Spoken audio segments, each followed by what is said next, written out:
Nilimushi ni naibu katibu mkuu Wizara ya Elimu, Sayansi na Teknolojia, ninayesimamia portfolio ya elimu ya juu, sayansi na teknolojia. Leo nimemwakilisha katibu mkuu kwenye kufungua mkutano huu mkubwa unaojadili mkataba wa kulinda matumizi mbalimbali ya vyanzo vya nyuklia duniani. Na ni mkataba muhimu kwa sababu tunafahamu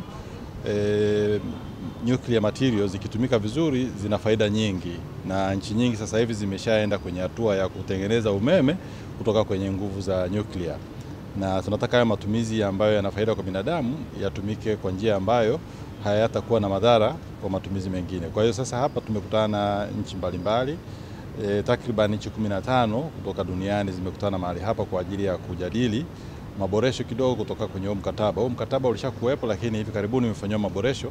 Kwa hiyo kuna kila sababu ya kuongeza uelewa kwa nchi wanachama kuhusiana na maboresho yaliyofanyika kwenye mkataba ili kila nchi iweze kutekeleza yale yaliyo kwenye mkataba. Na mkutano huu umeandaliwa na wakala wa kulinda matumizi ya nguvu za nyuklia duniani, inaitwa International Atomic Energy Agency, ikishirikiana na serikali yetu ya Tanzania kupitia taasisi yetu ya tume ya nguvu za atom TAEC au Tanzania Atomic Energy Commission. Na hivyo tumepata fursa hiyo ya kuweza kuhost huu mkutano ambapo umekaribisha watu kutoka nchi mbalimbali Afrika na nje ya Afrika. Kwa hiyo sisi kama serikali tunaona ni mkataba muhimu kwa sababu kama mnavyofahamu sisi kama serikali pia tunayo nia ya kuanza kutengeneza umeme pia kutoka kwenye nguvu za nyuklia, na ni mpango ambao serikali imeandaa, na hivyo kuwa na mkutano kama huu ni hatua moja muhimu kwenye kujiandaa namna ambavyo tutalinda vyanzo hivyo vya nguvu ya nyuklia ili viweze kutumika tu kwa matumizi sahihi. Na kama mnavyofahamu wakati wa kutengeneza vyanzo hivi vya umeme kuna swala la kusafirisha hayo madini ambayo ni ya nyuklia, kuna masuala ya kuhifadhi kwa maana ya storage na transportation. Kuna mambo fulani ambayo yanatakiwa zingatiwe, masharti ambayo yanatakiwa zingatiwe ili madhara yasiweze yakampata binadamu. Na tunafahamu sisi haya madini ya nyuklia au radioactive materials au nuclear materials yana matumizi mbalimbali, hata kwenye ujenzi wa mabarabara zinatumika kwenye kuangalia uimara wa zege. Lakini sasa haya material yanatakiwa yahifadhiwe ipasavyo. Ukienda kuhifadhi ndani inaweza ikaleta madhara kwa binadamu, na tunafahamu madhara makubwa yanayotokana na madini ya nyuklia au atomic nuclear material ni inayosababisha na vitu kama kansa na vitu kama hivyo.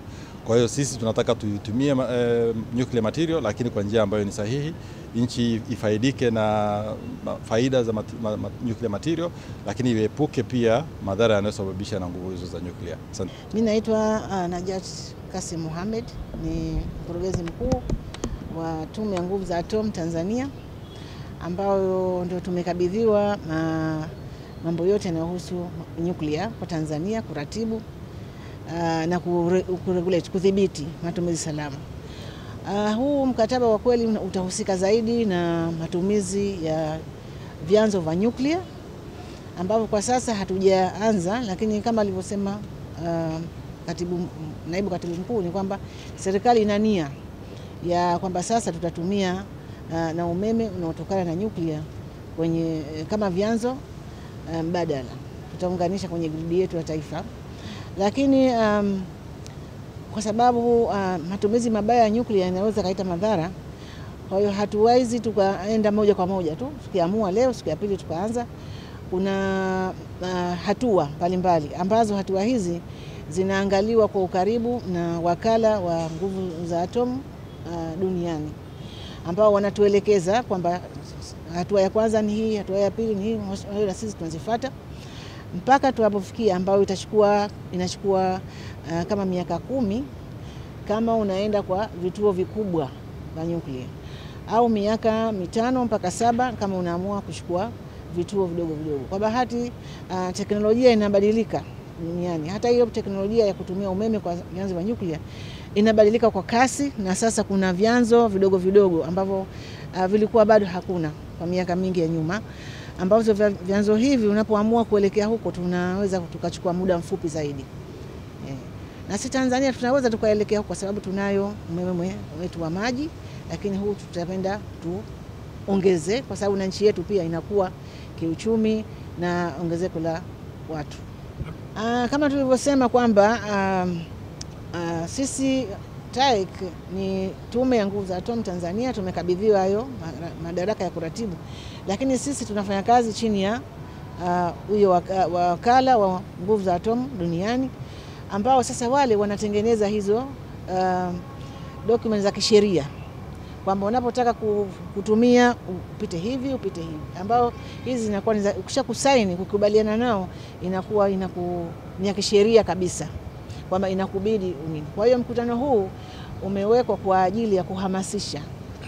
Ulikuwa na mkataba wa kimataifa ambao unalinda vyanzo vya nyuklia ambao Tanzania ilikubali na uliusaini, lakini huu wa sasa ambao tunakuja kuhamasishana leo ni ongezeko, au kwa Kiingereza tunasema amendment ya huo mkataba mama. Kwa hiyo ongezeko hili sasa umeongezea mambo ya transportation na mambo ya storage, kuziweka hizo vyanzo vya nyuklia na kuvisafirisha na pia unahusisha na vyanzo radioactive material ambao si vya nyuklia lakini vya kutoa mionzi. Kwa hiyo tumekuja kuhamasishwa sisi wa Tanzania ambao bado hatujasaini na wenzetu wengine kama nchi 15 za Afrika tuone umuhimu wake, ili tuweze na sisi kujiunga pamoja na wenzetu duniani kusaini na kukubali mkataba huo. Mimi naitwa Profesa Joseph Msambichaka, ni mwenyekiti wa Tume ya Nguvu za Atom Tanzania. Tume ya Nguvu za Atom Tanzania inashirikiana na wakala wa kimataifa wa masuala ya nguvu za atom IAEA. Kwa hiyo Tanzania kwa ujumla tunapata miongozo ya jinsi ya kudhibiti lakini na kuhakikisha kwamba matumizi ya nguvu za nyuklia yako salama kutoka kwa wakala huyo. Kwa hiyo sisi kama board ni tuko katika kuhakikisha kwamba tume inafuata miongozo hiyo inayotolewa na wakala huyu wa kimataifa wa nguvu za atom duniani. Na kwa hiyo mojawapo ya kitu ambacho walitaka ni kupeana uzoefu katika masuala ya kukinga vyanzo vya nguvu za nyuklia, ambapo hiyo inahusu vinawekwa vipi salama, vinasafirishwa vipi salama, lakini na kuzuia utoroshaji wa vyanzo vya nyuklia. Kama tunavyojua, vyanzo vya nyuklia sio tu vipo kwenye masuala ya umeme, lakini inaanza kwanza kwenye madini yenyewe ya uranium, alafu inakuja kwenye vyanzo ambavyo inakuwa tayari vimekwisha kuwa purified na vinatumika kwenye maeneo mengi. Tunatumia kwenye mahospitali, tunatumia kwenye viwanda, tunatumia kwenye ujenzi wa vitu kama barabara, lakini pia vyanzo hivi vinatumika kwenye vipimo mbalimbali vya maji na kadhalika. Kwa hiyo vyanzo vyote hivi lazima viwe vimeratibiwa